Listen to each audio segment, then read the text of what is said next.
100 dresses part 1 पहले मिल चुका है। Now this is 100 dresses part 2।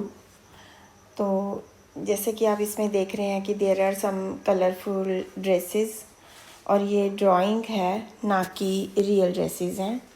पहले ड्राइंग बनती है, उसके बाद ड्रेस बनाते हैं डिज़ाइनर। तो इसमें the 100 dresses part 2 Eleanor x की लिखी हुई स्टोरी है। पार्ट 2 में क्या होता है? While the class was circling the room. Part 1 पढ़ने के लिए आप पार्ट 1 वाली वीडियो देखना। Now this is where that video ends, this is the beginning next. While the class was circling the room, the monitor from the principal's office brought Miss Mason a note. जबकि class circle में घूम रही थी, वो exhibition देख रहे थे, dresses देख रहे थे, पेंटिंग्स देख रहे थे, तो मॉनिटर प्रिंसिपल ऑफिस से मिस मेसन के लिए एक नोट लेकर आया। Miss mason was the class teacher. Miss mason read it several times and studied it thoughtfully for a while. Miss Mason ने इसको कई बार पढ़ा, फिर सोचने लग गई। Then she clapped her hands, फिर उसने क्लैप किया। ये क्लैप इसलिए किया कि बच्चों को बुलाने के लिए। Attention class, everyone back to their seat. When the shuffling of feet had stopped and the room was still quiet, Miss Mason said, I have a letter from Vanda's father that I want to read to you. तो जैसा कि last part में हमने पढ़ा था कि वांदा पेट्रोंस्की की ही पेंटिंग्स बहुत अच्छी काउंट हुई थी, that won the prize also. इतने में सारे बच्चे वो पेंटिंग्स देखते हैं एक्साइटेड होके, because they were so beautiful. And miss mason को एक लड़का प्रिंसिपल नोट ला के देता है कि वांदा पेट्रोंस्की के फादर का लेटर आया है और वो बच्चों को पढ़ के सुनाना है। Miss Mason stood there for a moment and the silence in the room grew tense and expectant. अब आपको पता है कि Maddie and Peggy were also waiting for some reply on behalf of Wanda Petronski, क्योंकि वो उसको तंग करते थे। तो क्लास में साइलेंस बढ़ जाता है और कोई उम्मीद जाग जाती है कि क्या पता क्या रिप्लाई आएगा। The teacher adjusted her glasses slowly. Teacher ने अपने चश्मे एडजस्ट किए एंड डेलिब्रेटली, और ये उसने जानबूझ के किया, नोइंगली किया, थोड़ा टाइम लगाया। Her manner indicated that what was coming, जिससे कि ये पता चल रहा था कि आने वाली चीज़ ज़्यादा अच्छी नहीं है, टेंशन से भरी है। This letter from Wanda's father was a matter of great importance. ये लेटर बहुत इम्पॉर्टेंट था। Everybody listened closely as Miss Mason read the brief note. अब मिस मेसन ने वो लेसन पढ़ा। Dear teacher, my Wanda will not come to your school any more. कि मेरी वांदा अब आपके स्कूल में नहीं आएगी। जेक भी नहीं आएगा, जेक उसका ब्रदर था। Now we move away to big city. अब हम बड़े शहर में मूव कर चुके हैं। No more holler Polack. अब ज़्यादा उनको डराने वाली, पॉलेक पॉलेक कह के चिढ़ाने वाली, क्योंकि वो पोलैंड से बिलोंग करती थी, इसलिए अमेरिकन लड़कियां उसको पॉलेक भी कहती थी। No more ask why funny names. अब ज़्यादा उनको लोग नहीं पूछेंगे कि फ़नी नेम्स क्यों हैं आपके। Plenty of funny names in big city, क्योंकि बड़े शहर में बहुत फ़नी नेम्स होते हैं, हर तरह के लोग होते हैं। Yours truly, Jan Petronski. A deep silence met the reading of this letter. बहुत साइलेंस था इस लेटर पढ़ने के बाद। Miss Mason took off her glasses, blew on them and wiped them on her soft white handkerchief. Teacher ने अपने glasses उतारे, उन पर स्टीम सी छोड़ी, वाइप करा उसको हैंडकरचीफ से। Then she put them on again and looked at the class. फिर से लगाया चश्मा, फिर क्लास की तरफ देखा। When she spoke her voice was very low, और उसको बहुत बुरा लगा, because she wanted an answer from the class कि तुमने उसके साथ ऐसा बिहेव क्यों किया। एंड शी वॉज अनअवेयर, और वो इसके बारे में जानती भी नहीं थी।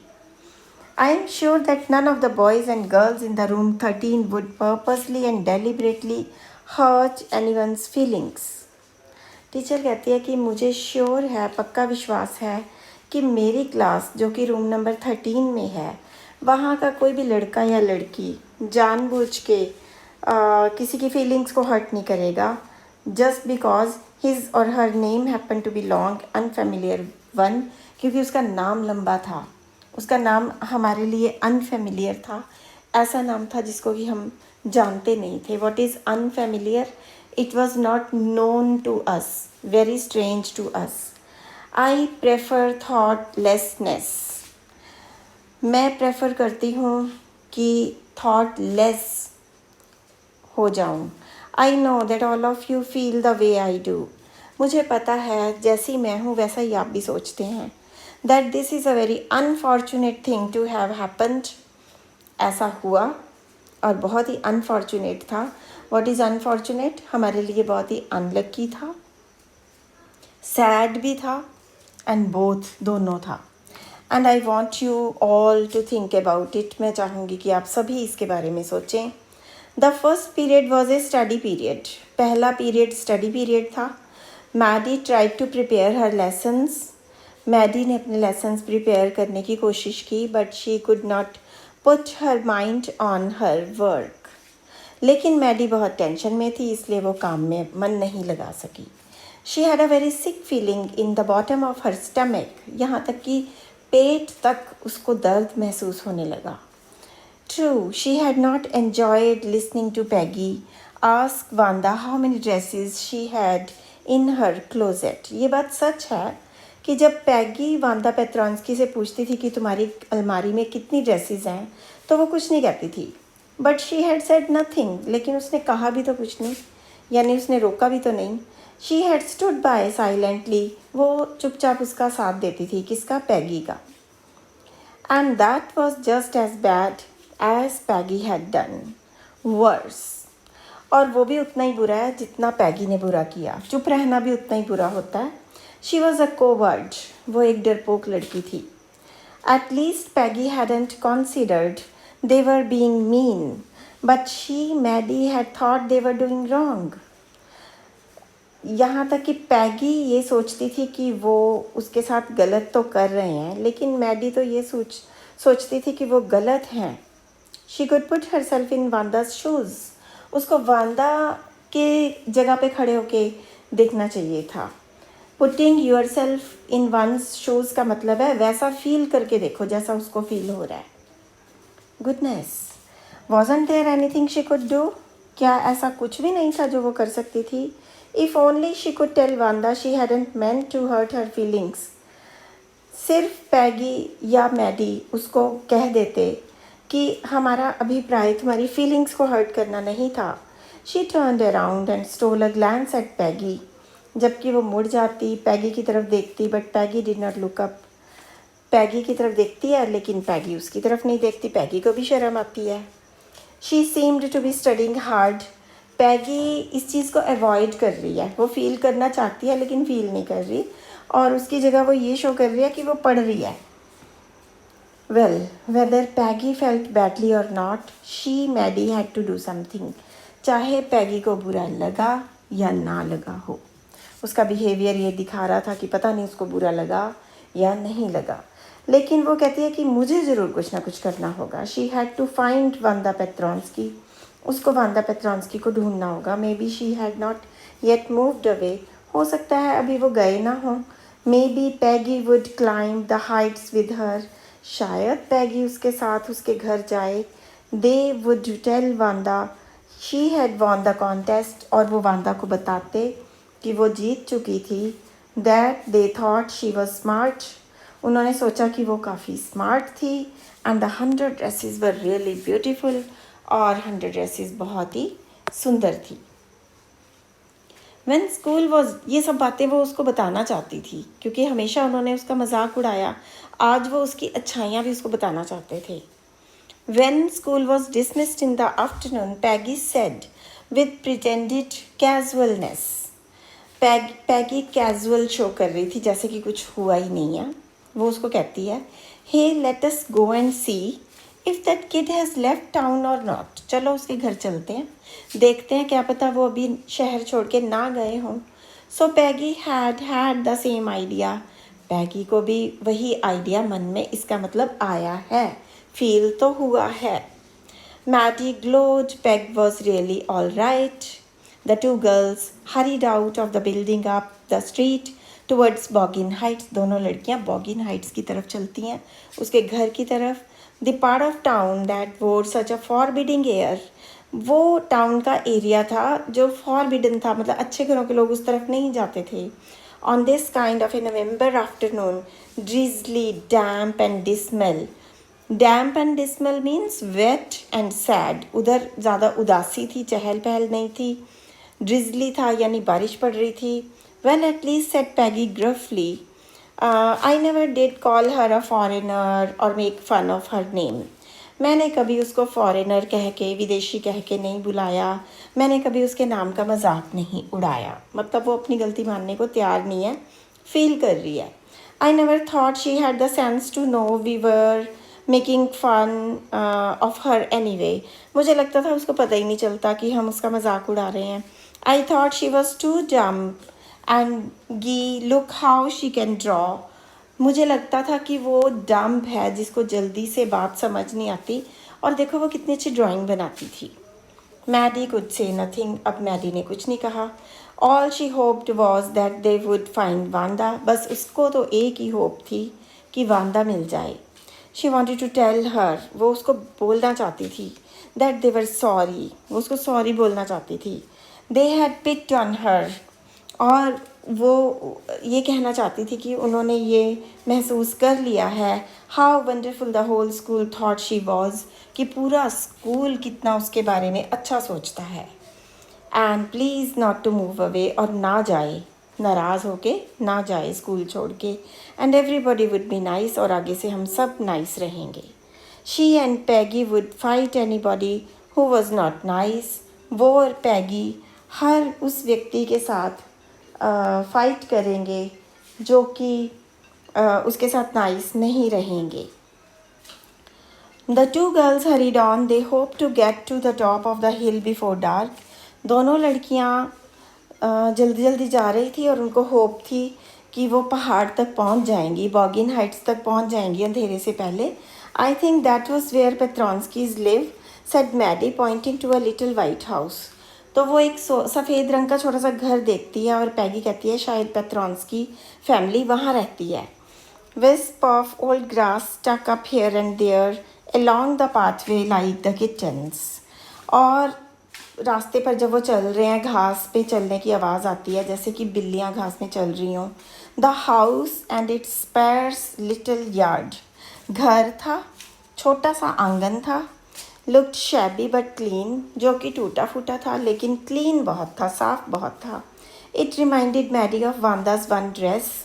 इससे उसको याद आया कि मैडी को याद आया कि वांदा के पास एक ड्रेस होती थी, one faded blue cotton dress, shabby but clean. एक हल्की सी ब्लू कलर की कॉटन ड्रेस थी जो शैबी थी, यानी पुरानी सी लगती थी लेकिन साफ़ लगती थी। There was not a sign of life about the house. घर खाली लग रहा था, उसमें लाइफ नहीं लग रही थी। Peggy knock firmly on the door, Peggy ने नॉक किया, but there was no answer. She and Maddie went around the back yard and knocked there. फिर वो बैक यार्ड पे जाते हैं, वहाँ भी नॉक करते हैं, still there was no answer. There was no doubt about it. The Petronskis were gone. How could they ever make amends? इसमें कोई डाउट नहीं था, पेट्रॉन्स्की फैमिली जा चुकी थी। अब वो चेंजेस कैसे करें, जो उन्होंने गलती किया उसको कैसे ठीक करें। अमेंड वर्ड का मतलब होता है चेंज, लेकिन कई बार हम कुछ ऐसी गलती कर देते हैं जो कभी चेंज नहीं कर सकते, वो गलती की गलती रह जाती है। सॉरी बोलने का भी मौका नहीं मिला उन दोनों लड़कियों को। They turn slowly and made their way back down the hill. अब वो धीरे धीरे वापस आती हैं। Well anyway said Peggy, she is gone now, so what can we do, हम क्या करें, वो चली गई। Besides when I was asking her about all her dresses, इसके अलावा जब भी मैं उससे उसकी ड्रेसेस के बारे में पूछती थी, she probably was getting good ideas for her drawings, तो शायद वो अपनी ड्राइंग बनाने के अच्छे आइडियाज़ दिमाग में सोचती थी.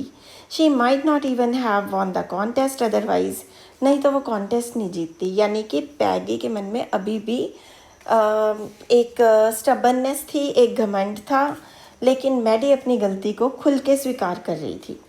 Maddie turn this idea carefully over in her head. Maddie ने ये विचार अपने दिमाग से निकाल दिया. For if there were anything in it she would not have to feel so badly. अगर इसमें ऐसा कुछ भी नहीं होता बुरा, तो उसको आज इतना बुरा ना लगता. But that night she could not get to sleep.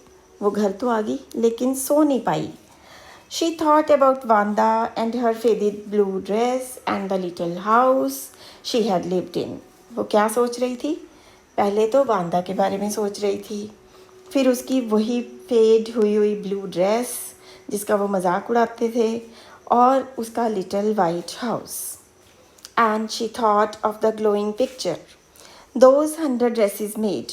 और इसके अलावा क्लास में जो उसने 100 पिक्चर्स बनाई थी ड्रेसेस की, उनके बारे में सोच रही थी. All lined up in the classroom. सब क्लास में लगी हुई थी. At last Maddie sat up in the bed and pressed her forehead tight in her hands and really thought. अब मैडी ने अपना सिर पकड़ लिया. सोचा. This was the hardest thinking she had ever done. आज सबसे ज़्यादा मुश्किल में लग रही थी. After a long time she reached an important conclusion. काफ़ी लंबे टाइम के बाद वो एक important निष्कर्ष पर पहुंचती है. Conclusion is brief. निष्कर्ष. She was never going to stand by and say nothing again. अब की बार वो चुप नहीं रहेगी. If she ever heard anybody picking on someone, अगर वो सुन भी लेगी कि कोई किसी का मजाक उड़ा रहा है, because they were funny looking और because they had strange name, she would speak up. अगर उसको लगा कि कोई बच्चा किसी को का मजाक उड़ा रहा है जस्ट बिकॉज उसकी लुक्स को लेकर या उसके नाम को लेकर, तो वो बोलेगी, वो चुप नहीं रहेगी. Even if it meant losing Peggy's friendship, यहाँ तक कि पैगी की फ्रेंडशिप भी उससे चली जाए, तब भी वो बोलेगी. She had no way of making things right with Wanda, क्योंकि आज कोई रास्ता नहीं है वांदा को सॉरी बोलने का. But from now on she would never make anybody else that unhappy again. On Saturday Maddie spend the afternoon with Peggy. शनिवार को भी वो दोनों इकट्ठी थी, मैडी और Peggy. They were writing a letter to Wanda Petronski. दोनों ने वांदा को एक चिट्ठी लिखी. It was just a friendly letter telling about the contest. ये एक फ्रेंडली लेटर था जो कि उस कॉन्टेस्ट के बारे में बता रहा था. टेलिंग वांदा शी हैड वॉन, और उन्होंने लिखा कि तू कॉन्टेस्ट को जीत चुकी थी. They told her how pretty her drawings were, और उन्होंने उसकी ड्राइंग की तारीफ़ भी की कि तुम्हारी ड्राइंग्स बहुत प्रेटी थी. And they asked her if she liked where she was living, और उन्होंने पूछा कि क्या उसको वो जगह पसंद है जहाँ वो रहती है. And if she liked her new teacher, क्या उसको अपनी टीचर पसंद है. दे हैड मेंट टू से दे वर सॉरी, वो सॉरी कहना चाहते थे, but it ended up with their just writing a friendly letter. लेकिन उन्होंने सॉरी नहीं कहा, एक फ्रेंडली सा लेटर लिखा. The kind they would have written to any good friend, उस तरह का जिस तरह का कोई अपनी अच्छी दोस्त को लिखे. And they signed it with lots of X for love. They mail the letter to Boggins Heights writing please forward on the envelope. अब जब हम कोई घर छोड़ के चले जाते हैं तो उसमें आने वाले लेटर्स को फॉरवर्ड लिख दिया जाए, तो जो उस नए लोग आते हैं उस घर में, वो उस बंदे के पास वो लेटर्स पहुंचा देते हैं जो पहले उस घर में रहते थे. तो उन्होंने ये तरीका अपनाया उस तक अपनी बात पहुंचाने का. Days passed and there was no answer. दिन बीतते गए, कोई जवाब नहीं आया. But the letter did not come back, so maybe Wanda had received it. लेकिन लेटर भी वापस नहीं आया, इसका मतलब वांदा को वो लेटर मिल गया है. Perhaps she was so hurt and angry, she was not going to answer. शायद वो इतनी हर्ट हो गई, इतनी गुस्सा हो गई कि वो आंसर नहीं दे रही. You could not blame her. Weeks went by and still Wanda did not answer. हफ्ते बीत गए, वांदा ने जवाब नहीं दिया. Peggy had begun to forget the whole business. पैगी ने सारा काम सारी बातें भूलना शुरू भी कर दिया. And Maddie put herself to sleep at night, making speeches about Wanda. और मैडी को रात को सोने में तकलीफ़ होती थी, इसलिए वो वांदा के बारे में स्पीच यानी खुद को कुछ बोलती थी, defending her from great crowds of girls. और वो रात को भी ये फील करती थी कि वो वांदा को बचा रही है लड़कियों से, who were trying to tease her, क्योंकि लड़कियां उसको छेड़ रही थी। How many dresses have you got? And before Wanda could press her lips together in a tight line the way she did not before answering, Maddie would cry out stop. तो फिर Maddie जोर से चीखती stop. Then everybody would feel ashamed, तब सबको शर्म आ जाती, the way she use to feel, यानी कि वो ऐसा करना चाहती थी लेकिन वो ऐसा कर नहीं सकी। Now it was Christmas time and there was snow on the ground. अब क्रिसमस आ गई, स्नो पड़ने लगी। Christmas bells and small tree decorated in the classroom. On the last day of the school before holidays, the teacher showed the class a letter she had received that morning. अब teacher को एक और letter मिलता है जब Christmas की decorations चल रही होती हैं। You remember Vanda Petronsky, the gifted little artist who won the drawing contest. तो वो बच्चों को टीचर कहती है कि तुम्हें वो वांदा पेट्रॉन्स्की याद है, जो कि आर्टिस्ट थी बहुत अच्छी, और I am glad to know where she lives, और मुझे पता है वो कहाँ रहती है, because now I can send her medal. I want to read her letter to you. The class set up with a sudden interest and listened intently. अब class बैठ गई उसकी बात सुनने के लिए। तो उसने क्या, वांदा पेट्रॉन्स्की ने जवाब भी अपनी टीचर को ही दिया। Dear Miss Mason, how are you? Room 13, please tell the girls they can keep those 100 dresses because in my new house I have 100 new ones. कि लड़कियों को कह दो वो 100 ड्रेसेस खुद रख लें, क्योंकि मेरे पास अब एक और 100 ड्रेसेस हैं, all lined up in my closet. I would like that girl Peggy to have the drawing of green dress and red trimming. मैं चाहूँगी कि पैगी मेरी ग्रीन ड्रेस रखे जिसमें लाल रंग की लेस लगी है, and her friend Maddie to have blue one. मैडी ब्लू कलर की ड्रेस रखे। For Christmas I miss that school and my new teacher does not equalize with you. मेरी न्यू टीचर उतनी भी अच्छी नहीं है जितनी आप अच्छी हैं। Merry Christmas to you and everybody. On the way home from school, Maddie and Peggy held their drawings very carefully. Maddie और Peggy को drawings मिल गई। जवाब सीधे सीधे उसने नहीं दिया because she was angry. चलो कुछ तो जवाब मिला। All the houses had wreaths and holly in the windows. वो एक राउंड कलर का जिसके ऊपर फूल और पत्ते सजे होते हैं, वो क्रिसमस पर सब लोग अपने डोर पे लगाते हैं, ठीक है, और अपनी डेकोरेशंस करते हैं विंडो पे। Outside the grocery store hundreds of Christmas trees were stacked and in the window candy, peppermint sticks, cornucopias, shiny transparent paper were strung. मतलब ये सब क्रिसमस डेकोरेशंस हैं। Air felt like Christmas and light shining everywhere reflected different colours on the snow. और चारों तरफ snow पड़ी है जिसके ऊपर डिफरेंट कलर्स की लोगों ने अपने घरों पे, जैसे यहाँ दिवाली पे लाइटें लगती हैं वैसे क्रिसमस पे लाइटें लगाते हैं, और वो स्नो पे उसका रंग पड़ता है। Boy said Peggy, this shows she really likes us. Peggy अपनी गलती मानने को तैयार नहीं है। पैगी कहती है कि उसने हमें ये ड्रेस इसलिए दी है क्योंकि वो हमें लाइक करती है। She shows she got her letter, this is her way of saying that everything is all right. उसने कह दिया कि ये तरीका है उसका ये कहने का कि सब ठीक है। I hope so said Maddie. Sadly, she felt sad because she knew she would never see the little tight-lipped, polished girl again and couldn't ever really make things right between them. Maddie उदास थी क्योंकि वो उस छोटी polish लड़की को फिर से कभी नहीं देख पाएगी और कभी भी उनके बीच में चीज़ें ठीक नहीं हो पाएंगी, वो उससे नाराज़ ही रहेगी। She went home and she pinned her drawing over A torn place in pink flowered wallpaper in the bedroom. तो वो ना पिन से अपनी पेंटिंग, जो उसको पेंटिंग मिली है ड्रेस की, वो टांग देती है। द शैबी रूम, क्योंकि मैडी भी गरीब लड़की थी इसलिए उसका रूम शैबी था, वो उसके पेंटिंग लगाने से कलरफुल बन गया। Maddie sat down on her bed and looked at the drawing. She had stood by and said nothing but Wanda had been nice to her anyway. वो तो उसके लिए कभी भी नहीं बोली, फिर भी वांदा उसके प्रति नाइस रही।